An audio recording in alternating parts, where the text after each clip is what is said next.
പാവപ്പെട്ടവരുടെയും പാർശ്വവൽക്കരിക്കപ്പെട്ടവരുടെയും കൺകണ്ട ദൈവമായ മേയറൂട്ടിക്ക് സീറ്റില്ലെന്നോ? ഇത് കടന്ന കൈയായിപ്പോയി. തൻ്റെ സ്ഥാനത്തിന് ഭാവിയിൽ കേരളത്തിൻ്റെ മുഖ്യമന്ത്രിയാകേണ്ട, വനിതാ മുഖ്യമന്ത്രിയാവേണ്ട മേയറൂട്ടിയെ അപ്പം ചവിട്ടി താഴ്ത്തുകയാണ്. അല്ലെങ്കിൽ എന്താണിത്?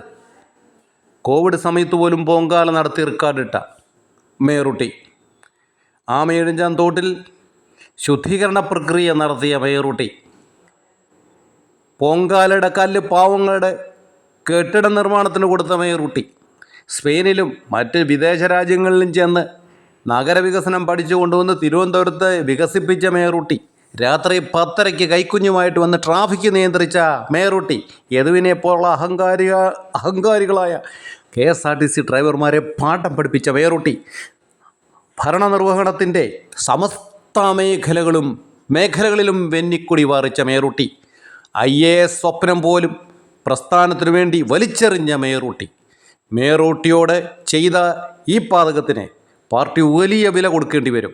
വരുന്ന നിയമസഭാ തെരഞ്ഞെടുപ്പിൽ കേരളത്തിൽ CPM-ന് ഏറ്റവും വലിയ തിരിച്ചടിയാകാൻ പോകുന്നത് ഭാവി വാഗ്ദാനമായിരുന്ന മേയറൂട്ടിയെ സീറ്റ് നൽകാതെ മൂലക്കിരുത്തിയത് തന്നെയായിരിക്കുമെന്ന കാര്യത്തിൽ യാതൊരു സംശയവുമില്ല. മേയറൂട്ടി കീ ജയ്. ഇന്നല്ലെങ്കിൽ നാളെ മേയറൂട്ടിയെ നിങ്ങൾക്ക് അധികകാലം വീട്ടിലിരുത്താൻ കഴിയില്ല. സൂര്യബിംബത്തെ വെറും പാഴ്മുറം കൊണ്ട് മറയ്ക്കാൻ കഴിയില്ല സാർ, കഴിയില്ല.